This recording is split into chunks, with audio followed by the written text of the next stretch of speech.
So, guys, we have Shajeel with us. Hi, Shajeel. Thank you so much for getting on call with us. Whenever we talk about Upwork, marketplaces, hacks in Upwork, we're gonna find your name and we're gonna find you for the best tips and hacks. So today we had a chance to catch you up from your busy schedule. And first of all, I welcome you to our seven-figure agency mindset community. Just a heads up that it's a community of many heroes out there. I call them mentors and heroes and leaders, and I'm just a worker out there who are actually willing to support each other. So we have a mindset कि हम एक दूसरे को support करते हैं, uplift करते हैं, अपना knowledge share करते हैं. तो एक पुराना एक system होता था कि यार अपने कंपनी के सीक्रेट्स जो है ना वो बस नहीं बताना कि सेल कैसे निकाली है.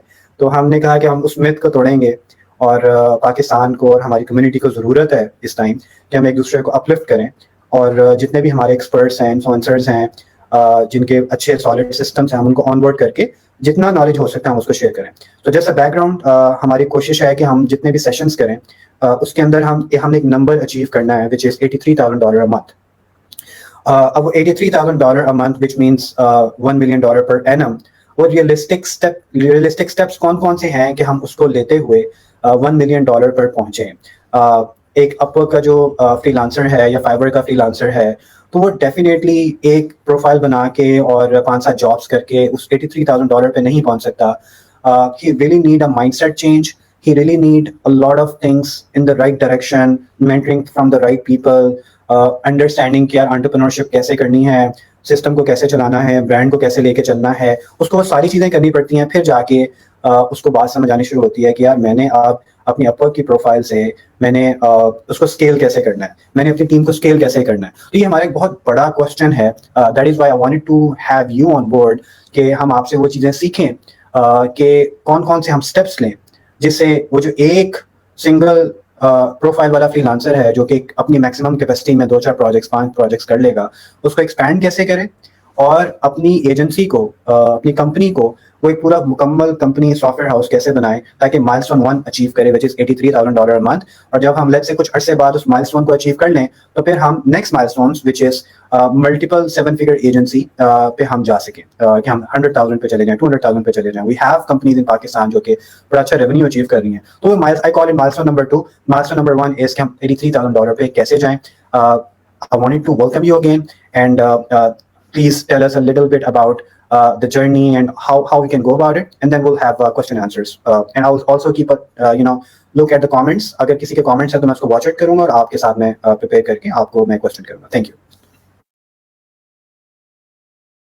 I guess आपकी आवाज़ mute है.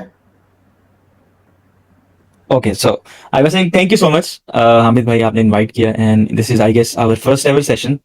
So I am really amazed to know it's already growing and it's touching almost 5,000. मैंने late इसको जो है वो figure out किया है, मुझे late पता चला है आपकी community का. Thank you so much.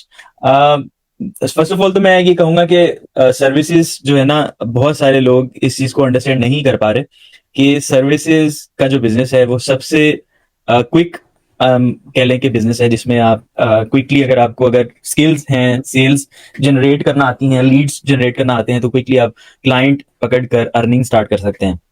अब बहुत सारे लोग जो हैं वो उसी एक स्टेप पर रह जाते हैं कि एक प्रोजेक्ट पकड़ा. कई लोग तो ऐसे भी हैं मैंने देखे जो सिर्फ एक क्लाइंट लेकर चलते हैं और वो कहते हैं कि अब इसके बाद मैंने अगला क्लाइंट नहीं लेना.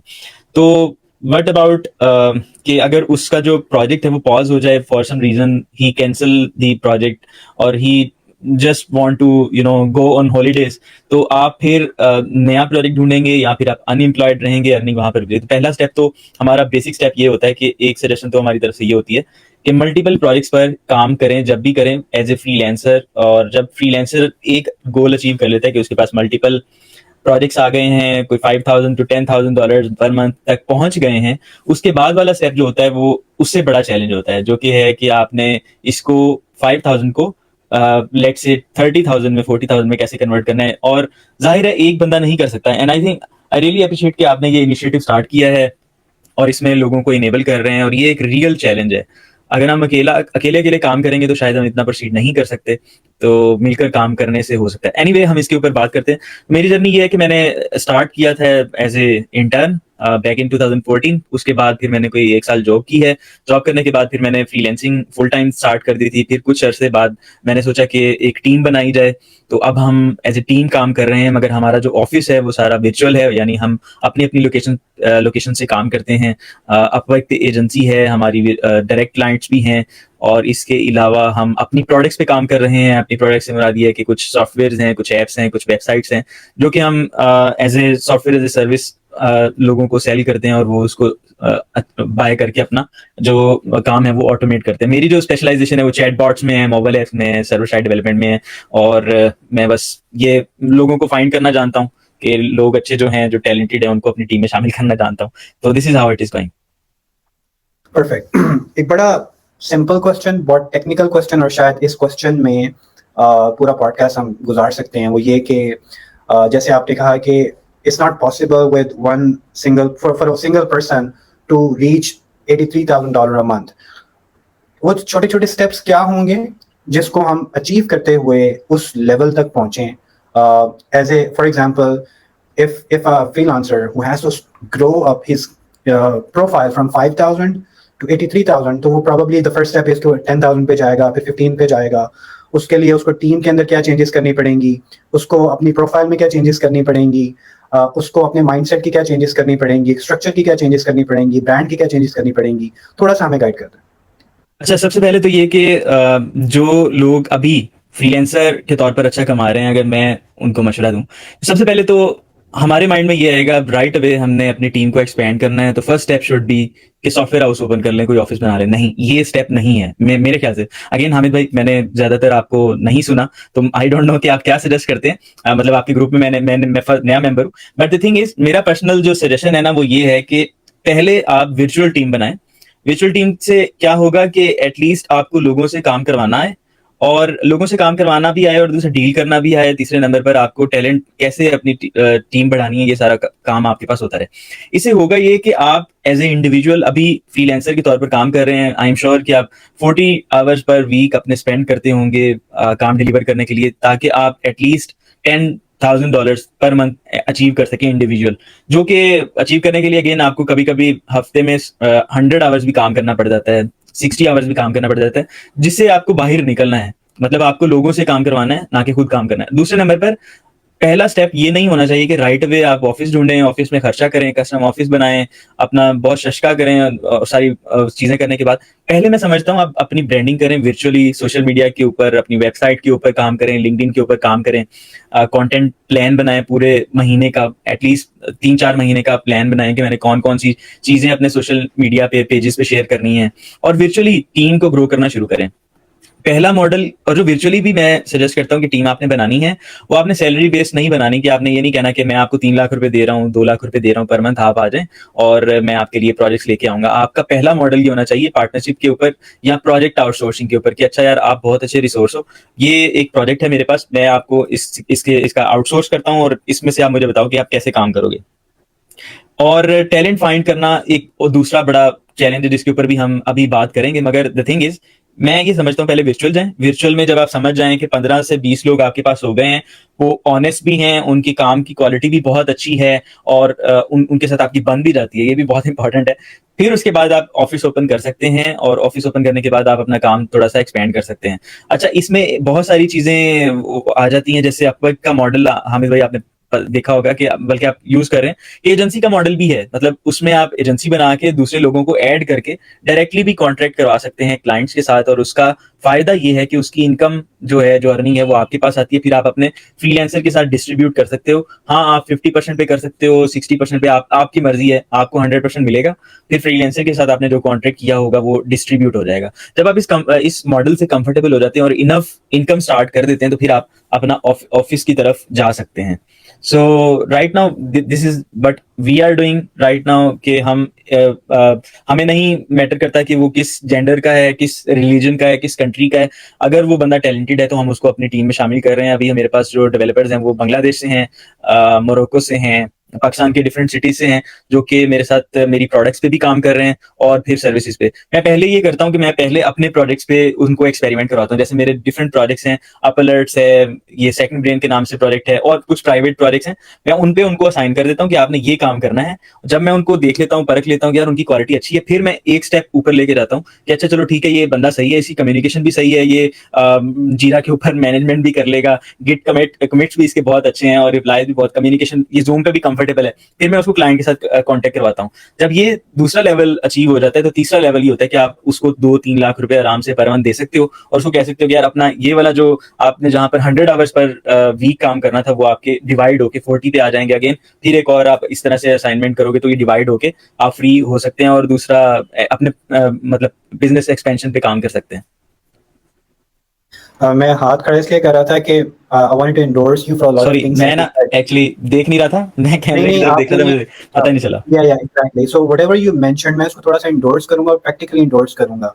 बैक इन 2013 शजील, सो मैंने just wanted to give you a bit about myself. 7 साल मैंने एम्प्लॉयमेंट की, और जो मेरा लास्ट जॉब थी उसके अंदर मैं लाइक पूरे एक छोटा सा सॉफ्टवेयर हाउस था, उसमें सब कुछ मैं करता था। हर सारी रिस्पॉन्सिबिलिटी मेरे पर थी। उसके बाद जब मैं वहां से निकला, मैंने स्टार्टेड ऑफ के मेरी बस हो गई है एज एन एम्प्लॉई, अब मुझे अपना काम करना चाहिए। So the very first step which I took, I made a website called htmlpro.net. ठीक है, that's the first thing which I did, and then the second thing which I did कि I made a profile on Elance at that time. और मैंने what I did कि exactly what you said कि मैं I was not in a position कि उस time I guess I was earning about 1,00,000-1,50,000 रुपए उस टाइम मैं अर्न कर रहा था back in 2013. तो I was not in a position कि मैं 50,000 रुपए का भी एक डेडिकेटेड बंदा रखूं। What I did कि मैंने थोड़ा सा differently इसको ट्रीट ऐसे किया, but somewhat agree with you as well कि I used to get an HTML project for $200. Let's say वो होम पेज था, तो मैं उसको $200 में बेचता था, बट मैं उसको आउटसोर्स करता था एक एजेंसी को। एक्चुअली मैं इंटरनेशनल कंपनी थी गोरों की, जो कि $99 में HTML बनाते थे, और उसकी डिलीवरी का मुझे 100% पता था कि ये खराब नहीं करेंगे मेरी, खराब नहीं ठीक है, करेंगे कभी भी। खराब नहीं करेंगे। उनके प्रोसेस हर चीज उनकी वेबसाइट पे पड़ी हुई थी, money back guarantee and everything. So मुझे इस चीज का पता था कि अगर मैं प्रोजेक्ट ले आया तो डिलीवर 100% होगा। सो 200 का पकड़ के 100 पे मैं आउटसोर्स कर देता था, और मैं $100 बीच में से बनाता था। So that's the very first thing which I did. और हुआ ये कि आहिस्ता आहिस्ता ऑर्डर्स बढ़ने शुरू हो गए, और कुछ ऐसे काम आने शुरू हो गए कि वो प्रॉब्ली वो एजेंसी नहीं कर सकती थी, तो मुझे और डेवलपर्स के साथ काम करना पड़ा, जिस पे अगेन मैंने उनको कहा कि मैंने आपको आवर्ली पे करूंगा मैं। सो क्लाइंट के साथ से अगर मैंने $25 पर आवर एग्री किया, तो मैं फ्रीलांसर को प्रॉब्ली $10 पर आवर दूंगा या $12 पर आवर दूंगा, और बीच में मैं अपना कट रखूंगा।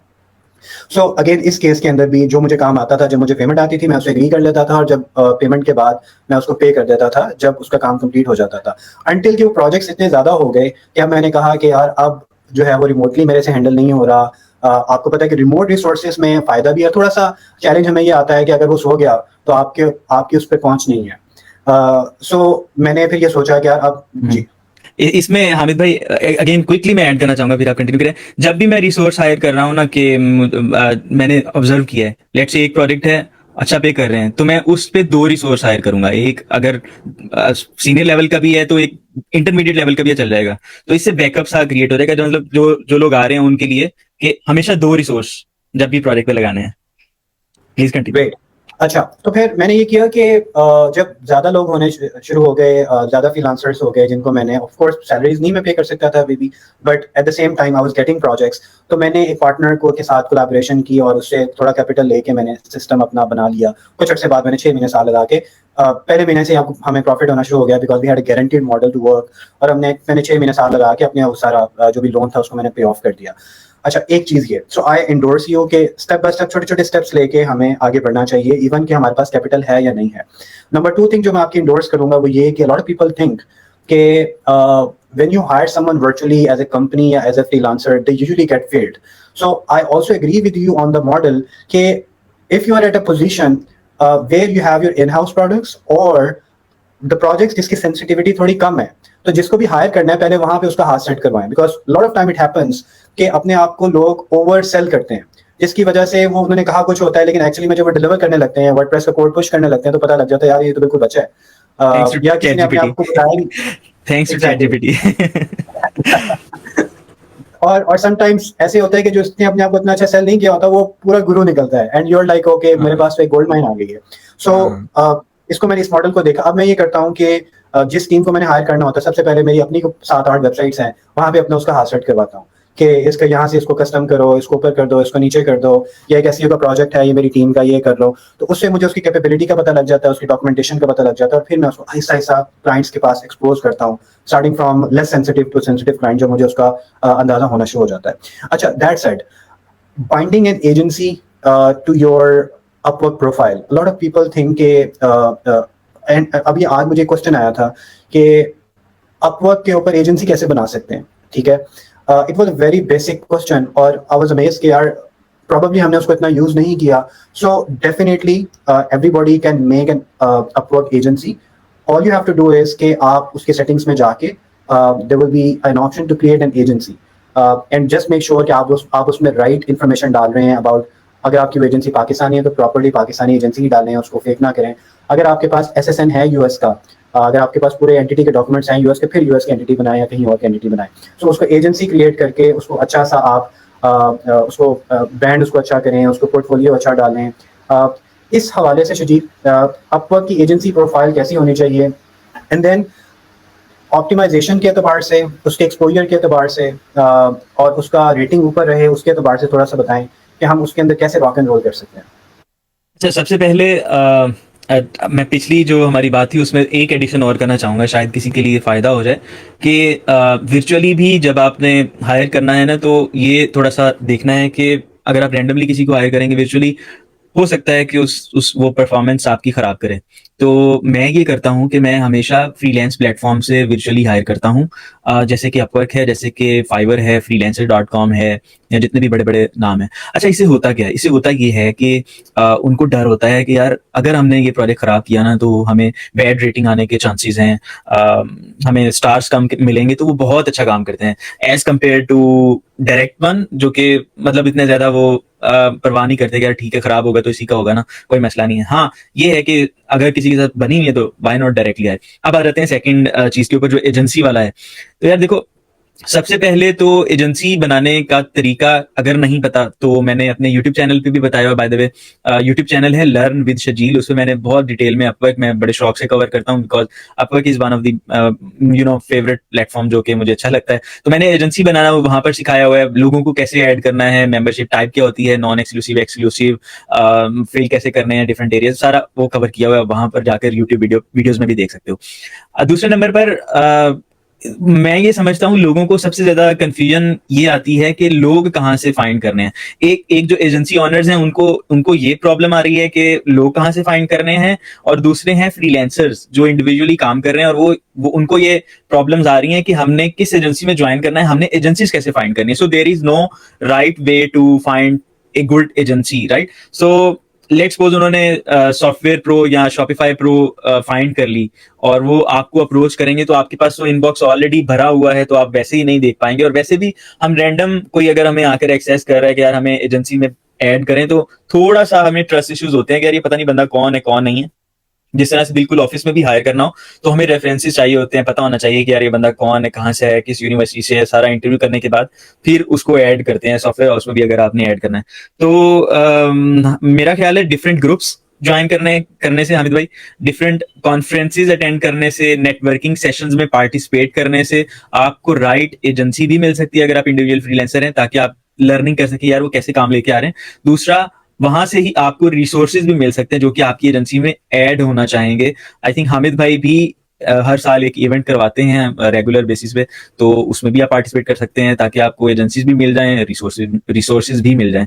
बाकी मैं ये समझता हूँ, अगेन टिप यही है, हर हर कैटेगरी में आपने कम से कम 2 रखने। लेट्स सपोज आपकी टेक्निकल कोई एजेंसी है जो रिएक्ट में काम कर रही है, तो अगर आप रिएक्ट का सिर्फ एक रिसोर्स रखेंगे, वो बहुत आपके सर पे चढ़ के ना डांस करेगा, क्योंकि अब वो पूरा उसके पास कंट्रोल है। वो आपको कह सकता है मैं अवेलेबल हूँ, नहीं अवेलेबल हूँ, मेरा रेट ये है, मैं ये रेट चार्ज करूंगा, बिकॉज ही नोज कि अभी उसका कोई ऑल्टरनेटिव नहीं है। बट जब जब 2 बंदे होंगे, 3 बंदे होंगे, तो इन तीनों में अपना एक कंपटीशन होगा कि यार मैंने सबसे अच्छा परफॉर्म करना है ताकि अगली टास्क भी मुझे मिले, मुझे परफॉर्मेंस के पॉइंट्स भी मिले, मुझे बोनसेस भी मिले, मैं अच्छे से अच्छा रहूं। Absolutely perfect. अच्छा, थोड़ा सा शजील बताइए कि ऑप्टिमाइजेशन के एतबार से कौन कौन सी स्ट्रेटजीज हों। अगेन उसको मैं रिपीट करता हूँ कि अब आपने अपनी एजेंसी, आपकी एजेंसी को ज़्यादा इनवाइट्स आ जाएं, आपने एक तो बता दिया कि एजेंसी के under you can have multiple developers profile. What one thing which I do is कि जितने भी रिसोर्सेज हैं मेरी आदत है कि मेरी like I have 3 to 4 different agencies. So और वो सारी नीश पेज हैं, कोई ई कॉम की नीश पे है, कोई सॉफ्टवेयर की नीश पे है, कोई HTML फ्रंट एंड की नीश के ऊपर है, और उसके अंदर जो रिसोर्सेज हैं उनकी अपनी अपनी स्पेशलिटीज होती हैं। So one thing which which I would also recommend to the viewers कि जिन भी रिसोर्सेज को डालें कोशिश करें कि जेनेरिक स्किल के ऊपर ना जाएं। कोई प्लेटफॉर्म पकड़ लें, कोई एक ऐसी चीज पकड़ लें कि जिससे कंफर्म हो कि ये फॉर एग्जांपल डिजिटल मार्केटर है, तो थोड़ा सा इसको नैरो डाउन भी कर सकते हैं, या कि स्ट्रेटजी में अच्छा है, या फनल्स के अंदर अच्छा है, या न्यूज़लेटर मार्केटिंग के अंदर वो अच्छा है, या सर्च इंजन ऑप्टिमाइजेशन के अंदर वो अच्छा है, या फनल्स बनाने में वो अच्छा है। सिमिलरली अगर डेवलपर है तो वो वर्डप्रेस का एक्सपर्ट है, या लारावेल का एक्सपर्ट है, या वो जावा का एक्सपर्ट है। सिमिलरली अगर वो फ्रंट एंड का डेवलपर है तो वो रिएक्ट में अच्छा है, या बूटस्ट्रैप में अच्छा है, XYZ। तो अगर हम जो एजेंसी के अंडर जो प्रोफाइल्स बनी हुई हैं उसको हम डेडिकेटेड कर दें, तो मैंने देखा है कि उससे बहुत ज़्यादा फायदा जनरेट होता है। क्योंकि people who are looking for the job they look for the expert.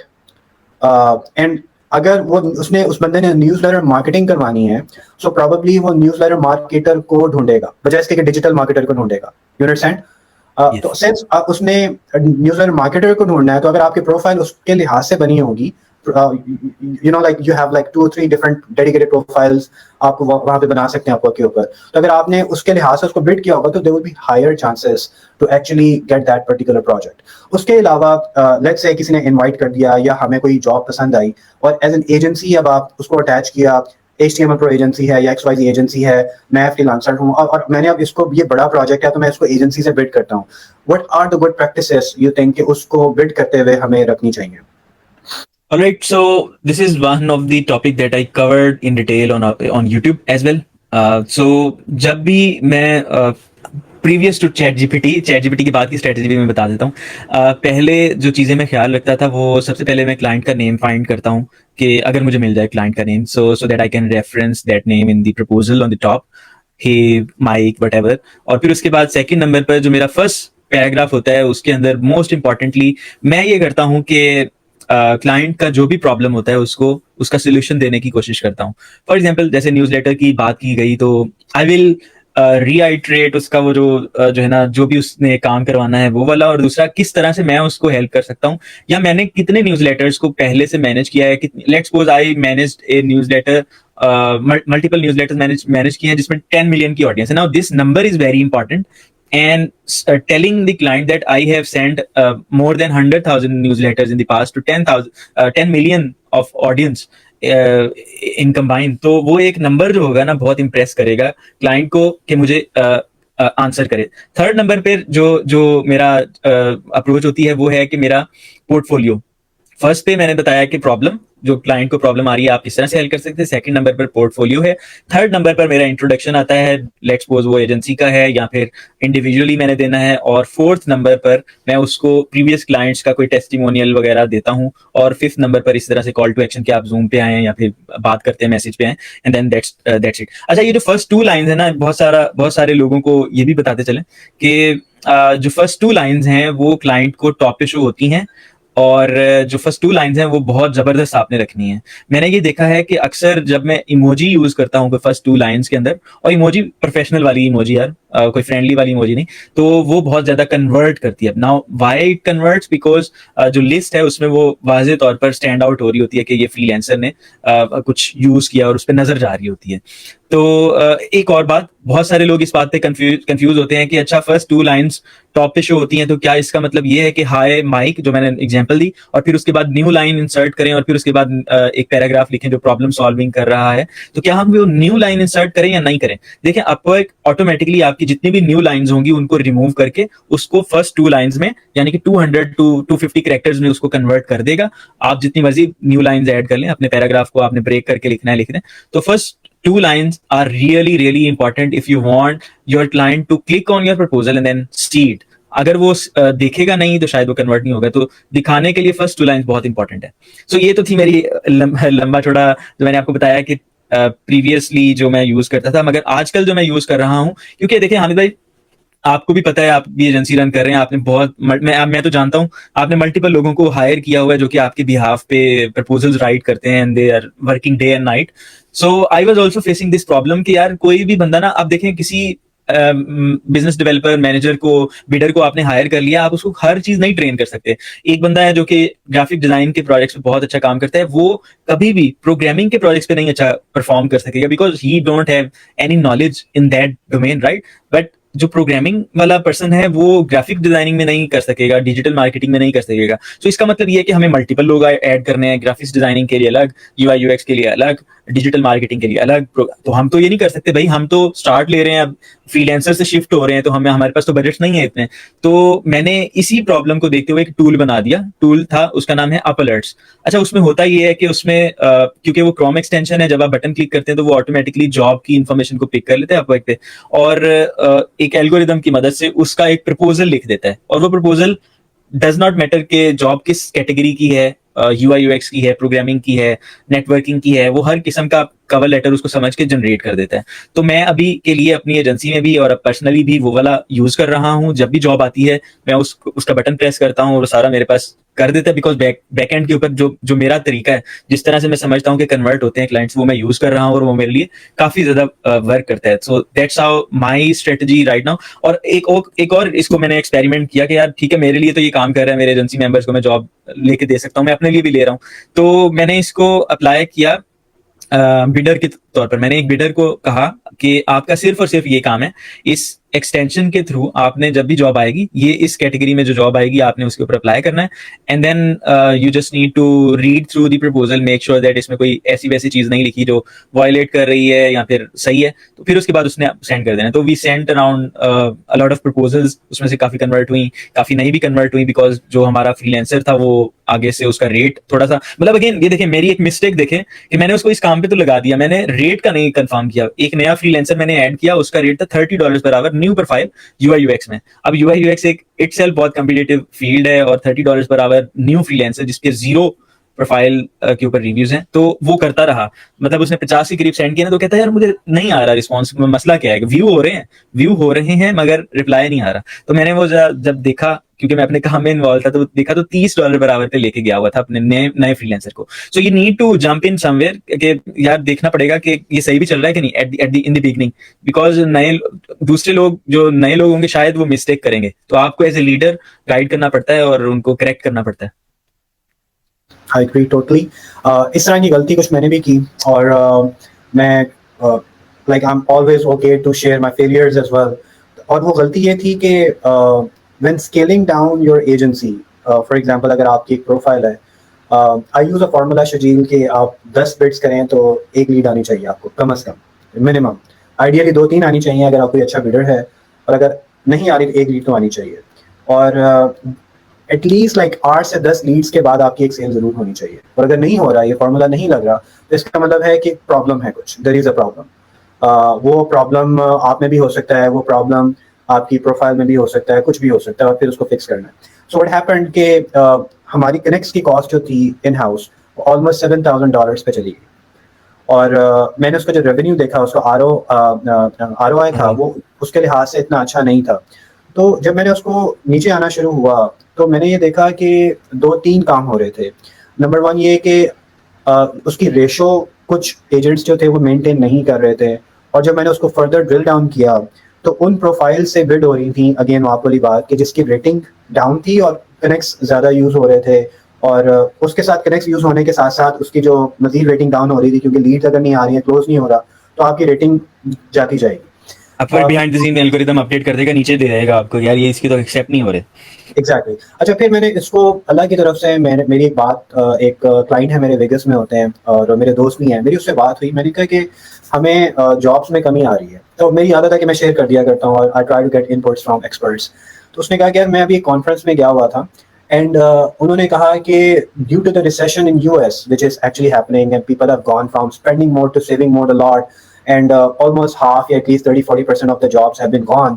तो उसकी वजह से हमें इफेक्ट आया है. और जब मैं कीनोट को सुन रहा था, मेरे क्लाइंट ने कहा, तो उन्होंने एक बात की कि they were looking to hire people from even newer profile on Upwork but lesser rate.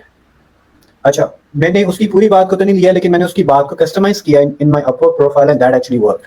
What I did कि जो मेरी ऐसी प्रोफाइल्स थी जिनका रेटिंग कम थी, उसको मैं अगेन लोअर आवरली रेट पे चला गया, उसकी बिड्स मैंने कम कर दी, और मैंने जो अच्छे लड़के थे उसको मैंने उनको बिड्स पे लगा दिया और उनको कहा कि बिल्कुल कस्टमाइज करके, कोई टेम्पलेट नहीं भेजना, अगर आपने भेजना भी है it has to be very very it you have to you know answer customer question. So मैं अक्सर ये कहता हूँ कि जब आप बिड कर रहे हो तो कंसिडर कि ये क्लाइंट ने पोस्ट नहीं की हुई, आपको ईमेल की हुई है।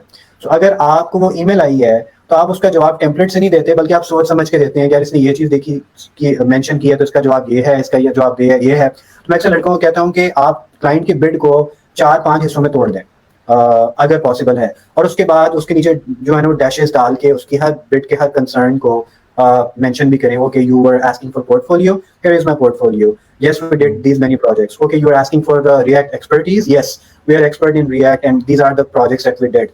Also you are asking about if this functionality is possible, yes this functionality is possible and this is how we're gonna do that. So उसकी बात को अगर हम 5-6 हिस्सों में तोड़ देंगे, उसको हम कस्टमाइज कर देंगे, बिट्स का काउंट बिल्कुल मुनासिब कर देंगे और सोच समझ के बिट्स करेंगे, क्योंकि आजकल कनेक्ट की कॉस्ट भी आपको पता है बहुत ज़्यादा हो गई है, और अगर आप कंट्रोल नहीं करेंगे तो वो आउट ऑफ कंट्रोल हो जाएगी। सो आई डिड दैट। उससे हुआ ये कि वो हमारी जो लीड्स की रेशो थी वो थोड़ी सी कम हुई, लेकिन हमारी प्रोफाइल की रेटिंग अब ऊपर जाने लग गई, और उसके साथ साथ हमें क्वालिटी लीड्स आनी शुरू हो गई।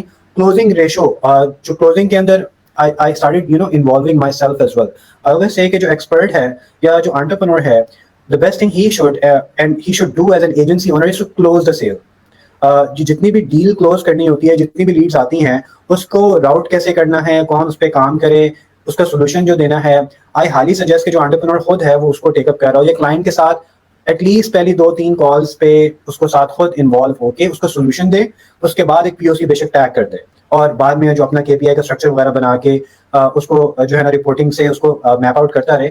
लेकिन हमने जब ये किया तो उससे हमारी नंबर ऑफ लीड्स थोड़ी सी कम हो गई, लेकिन क्वालिटी लीड्स आने शुरू हो गई, हमारे नंबर ऑफ प्रोजेक्ट्स इंक्रीज होने शुरू हो गए। So we get about schedule 15 to 20 leads a day, और हम लोग दिन में ऑलमोस्ट 3 से 4 सेल्स क्लोज करते हैं। We have like 3 to 4 closers including myself, और हमें लीड्स आ रही होती हैं, we have bidders in house, और हम प्रोफाइल्स को ऑप्टिमाइज कर रहे होते हैं। और जो प्रोफाइल्स हल्की होती हैं उसको हम स्लो पेस पे 5 बिट्स कर दी, 10 बिट्स कर दी, थोड़ा थोड़ा एक आधी जॉब ले बेशक कम बजट से जॉब लेके उसकी पहले रेटिंग बेहतर करें। तो जो हमने गलती की कि जब तक रेटिंग बेहतर नहीं होगी हम उसको बिट्स कम कर देंगे, ये गलती बहुत बहुत सारे लोग करते हैं। तो इसलिए हमें कोशिश करनी चाहिए कि अपनी ऑप्टिमाइजेशन ऑफ द प्रोफाइल को बहुत ज्यादा हमें जो है ना एड्रेस करना चाहिए। What do you think about it? Exactly 100%। इसमें मेरे कुछ क्वेश्चंस भी हैं और कुछ सजेशंस भी हैं। प्रपोजल राइटिंग में मैं जो आजकल जो मेरा काम जो बहुत अच्छे तरीके से चल रहा है वो ये है कि मैं हर अपने प्रोजेक्ट की वो मेरे टीम मेंबर का प्रोजेक्ट हो, मेरा पर्सनल प्रोजेक्ट हो, साइड प्रोजेक्ट हो, मैं उसकी वीडियो बना कर रखता हूँ। उस वीडियो में आजकल मैं लूम बहुत ज़्यादा यूज़ करता हूँ, और ये एक ऐसा टूल है जो कि गोरों को बहुत पसंद आता है। उसकी वजह ये है कि लिंक पे क्लिक किया, देख लिया, उनको पता है यार लूम में जो इन्होंने कोई चीज़ दी होगी ना वो कस्टम चीज़ दी होगी स्क्रीन रिकॉर्ड करके। तो मैं ये करता हूँ कि स्क्रीन शेयर करके अपना काम दिखाता हूँ कि यार देखो ये मेरा काम था, थोड़ा सा कोड दिखा दिया, because you need to understand that जो आपका लीड आ रहा है ना, हो सकता है वो उसको कोड का पता भी ना हो अगर आप टेक्निकल काम कर रहे हैं। तो थोड़ा सा दिखा दिया, फिर आउटपुट ज्यादा फोकस कर दी कि यार ये देखो ये आउटपुट है, इसके इतने डाउनलोड्स हैं, इसके इतने विजिटर्स हैं, इतनी रेवेन्यू है, इतने सेल्स हैं। और फिर उसके बाद दिखा दिया कि यार ये वेरीफाई करने का तरीका ये है, देखो ये मेरा अपना टूल है, because now you also need to convince them कि ये वाकई में अपना टूल, आपका अपना टूल है। तो यहाँ पर ये देखो ये ईमेल है जहां पर अगर आप कॉन्टेक्ट भी कर सकते हो, ये अपना मेरा टूल है।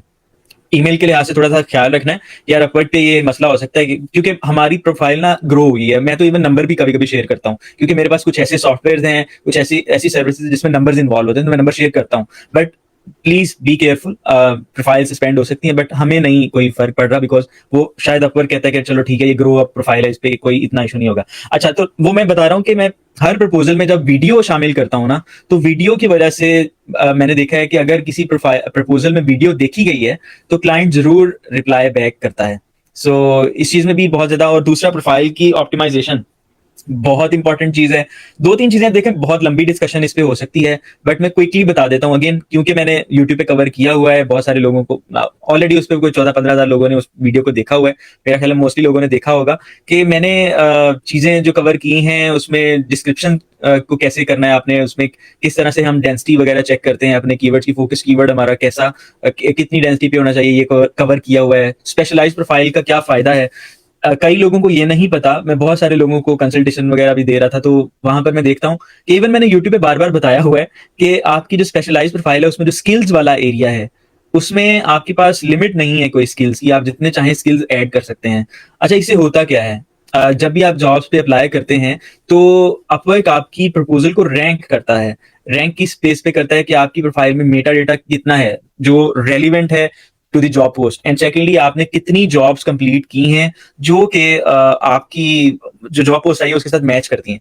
सो ये सर्टेन नंबर्स देखने के बाद ये आपको डिसाइड करेगा कि आपको किस नंबर पे रखना है। क्या आपको टॉप पे रखना है, बेस्ट मैच का बैच देता है बाकायदा क्लाइंट साइड पे, अगर आप देखें बेस्ट मैच का एक बैच लगा होता है, और यहाँ आपको बिल्कुल नीचे लेके जाना है। हम बूस्टिंग वाले एरिया की तो बात ही नहीं कर रहे, जो पहले 4 नंबर पे बूस्टिंग वाले आते हैं उनकी तो हम बात छोड़ रहे हैं, मगर उसके नीचे भी रैंकिंग होती है, तो वो रैंकिंग हमें अचीव करनी होती है।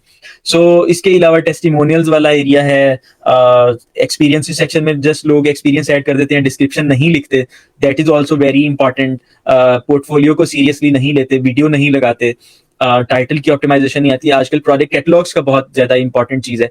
एक और कंफ्यूजन आती है जो कि हम अभी डिस्कस भी कर रहे थे, मैं हाईलाइट कर लेता हूँ हामिद भाई, कि लोगों को ये कंफ्यूजन भी होती है कि यार जब टीम मेंबर, जैसे आपने बताया कि सॉफ्टवेयर प्रो में, शॉपिफाई प्रो एजेंसी में आप अपने एम्प्लॉयज को शायद ऐड कर देते हैं और फिर एम्प्लॉयज की बिहाफ पर आपके बिडर्स जॉब्स पे अप्लाई करते हैं, तो लोगों को ये भी कंफ्यूजन आती है कि यार देखो कल को एम्प्लॉय की प्रोफाइल ग्रो हो जानी है, साल बाद उसकी प्रोफाइल पे 20,000 30,000 1 लाख डॉलर आ जाने हैं, तो वो आपके पास टिकेगा नहीं, वो भाग जाएगा। तो आप इस चीज को कैसे टैकल करते हैं, ये मेरा एक क्वेश्चन भी है, आप किस तरह से इसको लेके चल रहे हैं। दूसरे नंबर पे हाँ, बल्कि इस चीज का आप बताएं कि आप इसको किस तरह से लेके चलते हैं। जैसे आपने बताया ना कि आप बिडिंग में 7,000, वो उसी दिनों में मैंने जॉब पोस्ट की थी, मैंने आपको कांटेक्ट किया था कि यार आपकी ही एजेंसी से, क्योंकि आपकी प्रोफाइल की पिक्चर लगी हुई थी, तो आपके टीम मेंबर ने प्रपोजल सेंड की हुई थी। So how do you manage, do you apply as a individual freelancer on behalf of yourself, या टीम मेंबर्स की बिहाफ पे सारी होती हैं? नहीं, हमारे ऑफ कोर्स जो काम कर रहे होते हैं उनको तो इतना टाइम नहीं होता है कि वो बिडिंग वगैरह करेंगे। So we have a contract with either employees, और सिर्फ एम्प्लॉइज नहीं बल्कि मैं अक्सर ये कहता हूँ कि अगर आपके कोई जाने वाले यूएस के अंदर, यूके के अंदर हैं, तो उनके आपको की प्रोफाइल्स ज़रूर बनवाएं। और डिपेंडिंग ऑन कि आप उनसे क्या शेयरिंग ऑप्शन रखते हैं, I usually like to pay around 10%, के जो रेवेन्यू का 10% है फॉर यूजिंग दैट प्रोफाइल, और the other person takes care of all the taxes and everything. So if we build, if we close, if we deliver, so we take 90% and then 10% goes to जो जिसकी profile है, जिसके नाम की profile है, and we go with minimum 3 years of contract. So we don't take on any profile. So I have friends in US. In fact, गोरे भी कुछ onboard हो रहे हैं मेरे साथ, जो कि who are, that actually creates a passive income for them. And somehow मैं उनको थोड़ा बहुत एक्टिव भी रखता हूँ कि अगर अपवर्क का कोई कंसर्न हो तो दे शुड नो कि प्रोजेक्ट्स चल रहे हैं, और अपवर्क को वेरीफाई करने के अंदर में, या अब कुछ प्रोजेक्ट्स डिलीवर करने हों तो मेरी कोशिश होती है कि उनको मैं थोड़ा सा एक्टिवली भी पार्टिसिपेट करूँ somehow. But at the same time, I do an agreement, or if someone wants that agreement, क्योंकि ये मेरी अपनी proprietary है, so I can share that with you guys. But we have an initiative called Ethical Pro. तो अगर आप उसको like minimum 1,000 rupees donate करें, I'll send you a sample agreement in PDF to you guys can actually DM me. I will send you and if you like agree for minimum 1,000 rupees donation to Ethical Pro, तो मैं आपको वो template share करूँगा, which you can do internally with your employees or any friends or family or colleagues जिनको आप अपनी agency में onboard कर सकते हैं. So apart from tagging them in your Upwork profile, आप उनसे इंटरनली पूरा का पूरा एक लीगल एग्रीमेंट करें जिसमें आप उनको टर्म्स सारी बताएं कि रिफंड आ गया तो क्या होगा, आपकी बाइंडिंग क्या है, आपको पैसे कब डिस्ट्रीब्यूट होंगे, किन डेट्स के ऊपर होंगे, हर चीज हमने उसके अंदर लिख दी है. जितने पॉसिबल सिनेरियोज थे वो सारे हम लिख चुके हैं. सो मेरी आदत है कि अगर मैं किसी वेंडर के साथ काम कर रहा हूँ, किसी एम्प्लॉय के साथ काम कर रहा हूँ, किसी क्लाइंट के साथ काम कर रहा हूँ, तो विदाउट एग्रीमेंट मैं नहीं चाहता. That's how we control it. Got it, सही है, जबरदस्त. So we have a question. Did you guys have any issues over the business partnership and how you tackle it? I think it's one of the most hottest question in Pakistan community about having partnerships. So I'm not sure कि आप overall partnership की बात कर रहे हैं या Upwork की profile की बात कर रहे हैं, but yes, there are always problems जिसके अंदर partners के साथ problems आते हैं, और डिपेंडिंग ऑन कि आपकी नीड्स क्या हैं. मैं पर्सनली तो ये सबको सजेस्ट करता हूँ कि एज मच एज पॉसिबल वो तमाम स्किल्स को आप लर्न करें जो कि आप पार्टनर से एक्सपेक्ट करते हैं. सो नंबर वन हो सकता है कि आप उसको कहेंगे यार सेल्स आप लेके आएंगे, डेवलपमेंट आप करेंगे, so why not learning sales yourself. या आप कहते हैं यार डेवलपमेंट आप करेंगे, सेल्स मैं लेके आऊंगा, तो एटलीस्ट डू सम सर्टिफिकेशंस ताकि आपको डेवलपर्स की समझ आए. I myself I am an MBA in leadership. मैं सेल्स का बंदा हूँ. उसके बाद मैंने टेक सर्टिफिकेशंस की ताकि मैं प्रोग्रामर्स को लीड कर सकूँ. मैंने डिजिटल की सर्टिफिकेशंस की ताकि मैं डिजिटल मार्केटर्स को लीड कर सकूँ. So everything you can actually do yourself. हाँ, फिर भी अगर आपको लेट्स से कैपिटल नहीं है, कैपिटल के लिए भी बाय द वे आप सीड ले सकते हैं, और सीड लेके आप इक्विटी सेल कर सकते हैं, लोन ले सकते हैं किसी से. सो ये सारे काम आप खुद भी कर सकते हैं. बट दैट सेड, अगर आपको फिर भी पार्टनर्स के साथ काम करना पड़े तो do not go without proper legal agreements. At every try to cover before you work with any partner almost every scenario कि आपका क्या रोल है, आपके पार्टनर का क्या रोल है, आपकी कितनी एक्टिव पार्टिसिपेशन है इवन पर आवर्स के आवर्स के अंदर की कितनी आप नंबर ऑफ आवर्स आप देंगे, कितने नंबर ऑफ आवर्स मैं दूंगा, एक्टिव पार्टिसिपेशन है या पैसिव पार्टिसिपेशन है. समटाइम्स मैंने देखा है कि लड़के गलती करते हैं कि शुरू में थोड़े 5-10 लाख नहीं होते तो सिस्टम बनवा के सारी उम्र के लिए पैसिव इनकम देते रहते हैं. तो find more smart ways to have the partners. और समटाइम्स आपने बस किसी से डिस्कस करना होता है, तो maybe have your friend discuss it. तो फाइंड वेज जिसमें आपको पार्टनरशिप ना करनी पड़े, बट अगर पार्टनरशिप करनी पड़ रही है तो try to have as much as possible all the terms written before and agree before you do partnerships. And then we have a question: if we are hiring a freelance BD on percentage basis, what should be the right percentage figure? It's a question. आमतौर पे जो I would call it कि जो बिल्कुल आपको free में refer कर दे business. So that means you have to evaluate कि उसका रोल क्या क्या है. क्या वो आपको सिर्फ लीड देने के बाद अपनी जिम्मेदारी उसकी खत्म हो गई, या लीड देने के बाद वो क्लोजिंग भी कर रहा है, या उसके बाद कहाँ तक जा रहा है. So first of all you need to understand, evaluate कि उसका रोल कितना है. सो अगर उसका रोल बहुत कम है, सो आई पर्सनली लाइक टू पे 10% फॉर द लीड जनरेशन. 10% से ज्यादा मैं उसकी कॉस्ट नहीं रखूंगा. जो बंदा मुझे लीड ला के देगा मैं उसको 10% बिल्कुल पकड़ा दूंगा उसके रेवेन्यू के कॉस्ट की. हाँ, अगर वो बंदा क्लोज भी कर रहा है तो शायद 5% मैं उसको और पे कर दूंगा. सो मैक्सिमम आई थिंक के जो रेफरल कॉस्ट है वो 20% से ज़्यादा नहीं होनी चाहिए to bring in a customer. चाहे वो आप अपने किसी प्रोसेस से लेके, मैं बुक भी लिख रहा हूँ तो उसके अंदर मैंने उसको ऑलमोस्ट 15% पे कैप किया हुआ है कि जो बेसिकली आपकी बिजनेस डेवलपमेंट की कॉस्ट है या मार्केटिंग की कॉस्ट है, इट शुड नॉट एक्सीड 15%. तो अगर आप किसी को हायर कर रहे हैं तो 15-20% से ज़्यादा अपना कैप ना करें. सो बिकॉज एज्यूम के आप 40%, 50% या लेट्स से 40% आपकी डेवलपमेंट कॉस्ट है, then you have your company overheads, then you probably have other expenses to pay. आपकी फॉर्मेशन कॉस्ट होगी, आपके टैक्सेस होंगे. सो करते करते आपको एटलीस्ट 25% प्रॉफिट जरूर होना चाहिए as a company. And if you are not making 25% as a profit, then you need to think about it. Then we have a question. One problem I have is that the client responds on Upwork, but I can't seem to get past it. They want things quickly, like within a couple of days. How do I approach the situation if I need extra time to complete his project? Shajeel, आप इसको respond करेंगे. One problem is that the client respond on offer, but I can't. I give a question. I can't seem to get past it. Ji, Right? अच्छा, they want things quickly. आप क्या कह सकते हैं, देखें, कम्युनिकेशन इज द की. उस पर आप किस तरह से उसको कन्विंस कर सकते हैं, किस तरह से आप उसको श्योरिटी दे सकते हैं कि यार ये बहुत जल्दी वाला कोई 24 आवर्स वाला काम नहीं, ये तो 1 वीक वाला काम है. मेरा ख्याल है कम्युनिकेशन यहाँ पर बेहतर करके आप उसको कन्विंस कर सकते हैं कि यार ये श्योरिटी मैं आपको देता हूँ कि ये काम 24 आवर्स वाला नहीं है, मगर ये 7 डेज में आपको बहुत ही अच्छी क्वालिटी में मिलेगा. हाँ, अगर आपके पास कोई रॉन्ग कमिटमेंट करके आपसे प्रोजेक्ट ले भी लेता है तो आई एम श्योर कि he will not be able to deliver you that much quickly. अब कई बार क्लाइंट्स एक्सपेक्टेशन लेके आते हैं कि हमें बहुत जल्दी काम मिल जाए, कंपटीशन चल रहे होते हैं, उनकी अपनी प्रोडक्ट चल रही होती हैं, तो बस कम्युनिकेशन यहाँ पर काम कर सकती है. एब्सोल्युटली. और मैंने बाहर रहने के बाद ये चीज़ वन वर्ल्ड कंट्री से लर्न की है कि they are very straight forward in saying no. They are very straight forward in telling about expectations. कि अगर आप कोई काम नहीं कर सकते तो they will right to way side. मैं एक दफ़ा, मुझे याद है कि मैंने कुछ शाउट आउट्स लेने थे, तो मैंने अपने पाकिस्तानी दोस्तों को भी सेंड किया कि यार ये मेरा एक इवेंट आ रहा है, उस पर शाउट आउट दो. कुछ गोरों को भी मैंने सेंड किया. तो पाकिस्तानी हर भाई ने कहा अच्छा मैं सेंड कर देता हूँ, या ये ले लो, अच्छा हामिद साहब कोई मसला ही नहीं है, बिकॉज पाकिस्तानी भाई कभी नो नहीं करते। लेकिन जो मेरे गोरे फ्रेंड्स हैं उन्होंने कहा I am sorry this is not possible, I am sorry my job doesn't allow that, I am sorry that but I feel very shy on the camera, what's other way, ठीक है। सो और कुछ एक दो ने दे दिया, जिन्होंने ओके किया उन्होंने दे भी दिया। सो एक बात याद रखिए कि नो करते हुए या अपनी एक्सपेक्टेशंस को बताते हुए फियर ना किया करें, और आपकी ऑनेस्ट और राइट एक्सपेक्टेशन को हर बंदा समझता है। सो एक तो ये, और दूसरा ये कि रियलिस्टिकली जो भी चीज़ पॉसिबल हो, अगर आपने कह दिया कि एक दिन में वेबसाइट बना देंगे, तो वो तभी आप कहेंगे कि जब आप बना सकते हैं, जब आपको पता है कि यार मैं 16 घंटे काम करके उसको डिलीवर खुद करके दूंगा, या आपको पता है कि आपकी टीम इतनी चीती है कि वो उसको डिलीवर कर देगी। अगर आप नहीं कर सकते, so you should never ever जो है set up the expectations. And then we have another question जो कि मुझे बड़ा अच्छा लगा। The total project cost was $22,000 and he paid me $11,000 half payment. After that, if they said, I'll pay you when my client pay you. And then after 4 months said, we didn't like the website code, you did in the backend and are trying to run away. So basically, इस तरह के जो scenarios होते हैं, yeah, these are actually very common scenarios. And this covers what I exactly mentioned before, कि आपने client को agreement करते हुए ये terms डालनी है कि what is called an acceptable product.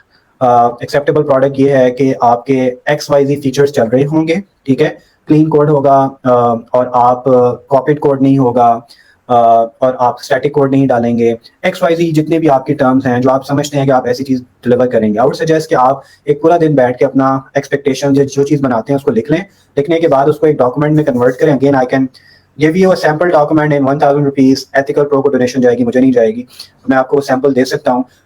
तो क्लाइंट से प्रॉपर तरीके से जो एग्रीमेंट करें उसके ना सारी एक्सपेक्टेशन करें। एट द सेम टाइम अगर वो क्लाइंट फिर भी आपके साथ आके कुछ ऊपर नीचे करने की कोशिश करता है, then and you are sure कि आपने काम ठीक किया, then you have to wage. अगर आप अपवर्क के ऊपर हैं, so you can put and dispute कि यार मैंने ये डिलीवर कर दिया, ये मॉड्यूल्स हैं, ये चलती हुई एप्लीकेशन है जो मैंने डिलीवर कर दी है। अगर आप आउट ऑफ अपवर्क है तो आपने एग्रीमेंट किया हुआ है, then you must need to ensure कि आपके पास अटॉर्नी है अपने अपने ऊपर। अगर अगेन अगर आपको किसी लॉयर का पाकिस्तान के अंदर खास तौर पे या यूएस के अंदर कोई रेफरेंस चाहिए, I can share that with you.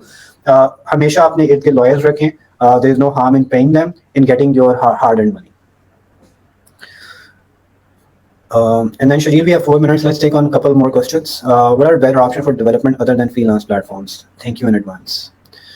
Business development, अच्छा इसके बारे में मैं आपको क्विकली ये बता देता हूँ कि अगर आप फीचर्ड पोस्ट पे हमारी जाएंगे, फीचर्ड पोस्ट के अंदर we have a lead generation call जो कि ऑलमोस्ट 2 आवर्स की हमारी कॉल थी, जिसके अंदर हमने ऑलमोस्ट 10 चैनल्स को डिस्कस किया था। That includes search engine optimisation, that includes email marketing, that includes LinkedIn marketplace से कैसे जॉब्स लेके आनी है, दैट इंक्लूड्स वेबिनार से कैसे जॉब्स लेके आनी है, पीपीसी से कैसे लॉट जॉब्स लेके आनी है, फेसबुक लीड जन से कैसे लॉट जॉब्स लेके आनी है। ये सारी की सारी चीज़ें हमने एक फीचर्ड पोस्ट में डिस्कस किया है। आफ्टर दिस कॉल मैं कोशिश करूंगा, या अगर कोई मुझे सुन रहे हैं तो उसका एक कॉपी लिंक लेके आप इनके साथ काइंडली शेयर कर दें, so you guys can actually have your lead generation from multiple other sources as well.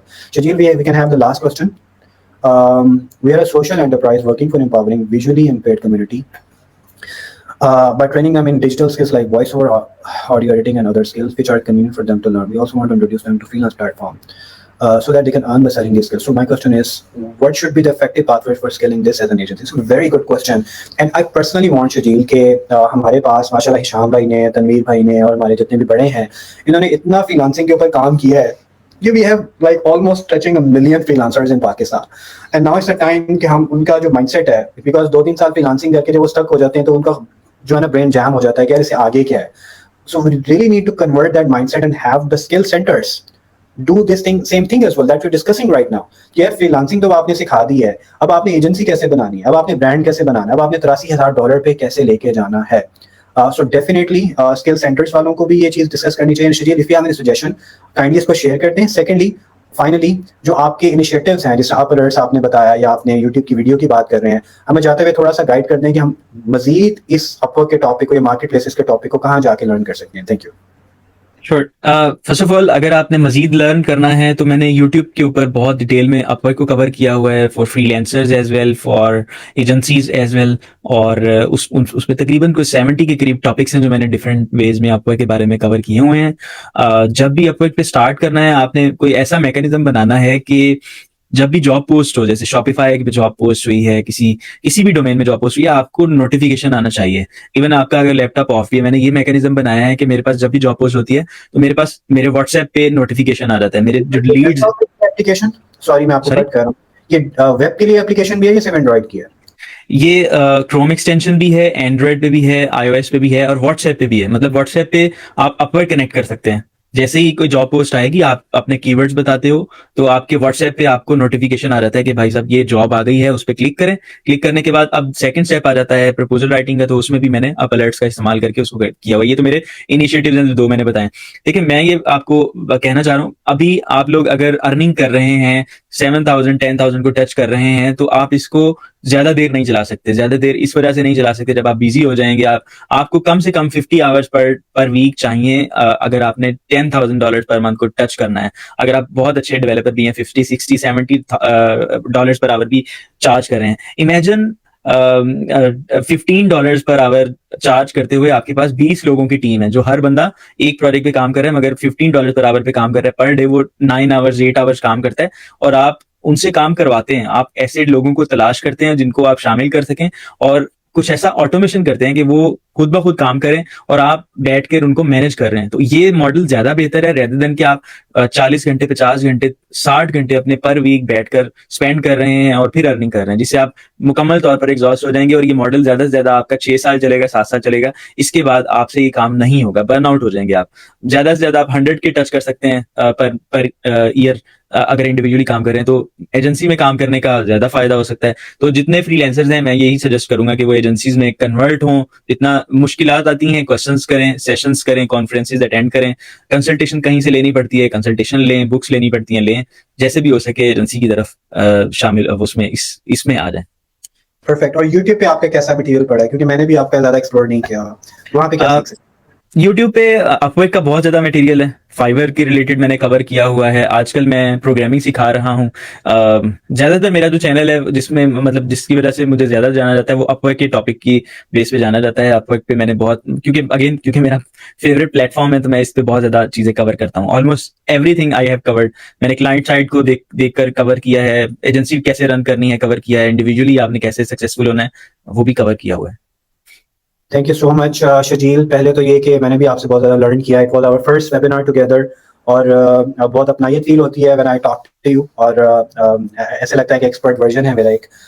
Secondly ये कि मैं इस वेबिनार को एंड करता हूँ। Just wanted to tell you about a few initiatives which we have taken to support our community as much as possible. So number one, the nearest event which is happening is on 20th May in University of Lahore. Master class का एक event है जिसके अंदर almost 350 to 400 entrepreneur C level के बंदे या जो mature freelancers हैं, हमने उनको इनवाइट किया हुआ है। इट्स अ पेड इवेंट, लेकिन उसकी कॉस्ट इतनी ज़्यादा नहीं है। It covers your food and other arrangements. You can go on hamidthepro.com. It's HAMIDTHEPRO.com. You'll find 7-figure agency masterclass. वहाँ पे जाके आप sign up करके you guys will have a chance to meet me and a lot of other influencers and mentors who will be participating in the masterclass. Number one. Number two, ये कि we have a platform called the ecompro.com. So whoever wants to learn about e-commerce, जिसमें marketing के courses हैं, WordPress वगैरह के WooCommerce के courses हैं, dropshipping के courses हैं, so you guys can actually go there. Communication भी आप learn कर सकते हैं. We have a free course of communication and freelancing out there. It's the ecompro.com. Number three, we have a platform called Ethical Pro, जिसके अंदर we have onboarded scholars. हम ये चाहते हैं कि हम उलमा के साथ अपना उतना बैठना रखें और इखलाकियात को हम ज़्यादा से ज़्यादा जो है ना वो प्रमोट करें, सच बोलने को प्रमोट करें। हमारी कम्युनिटी, मेरा जो अपना विजन है और मैं चाहता हूँ कि हम सबका विजन हो, वो ये कि जब भी पूरी दुनिया सोचे कि यार हमने किसी को हायर करना है, तो कहीं हमने पाकिस्तानी को हायर करना है। And that is only possible when they will know कि यार पाकिस्तानी बहुत एक्सपर्ट हैं और पाकिस्तानी सच्चे होते हैं और पाकिस्तानी काम बहुत अच्छा करके देते हैं और जो अपनी कमिटमेंट के पक्के हैं। So for that we have a platform called Ethical Pro, जिसमें आपके जो भी शहर है या गाँव है, we'll try to arrange a scholar and send on your business. Yeah, we can arrange a Zoom as well to talk about ikhlaqiyat. And for that, you can go to ethicalpro.org. और उसके contact us के आप section में जाएंगे, या you can find scholars or you can go to contact us to request for ethical sessions as well. Pleasure meeting you all. Pleasure meeting you again, Shajeel. Let's stay in touch and see you guys soon. Thank you. Thank you so much, Hamid bhai.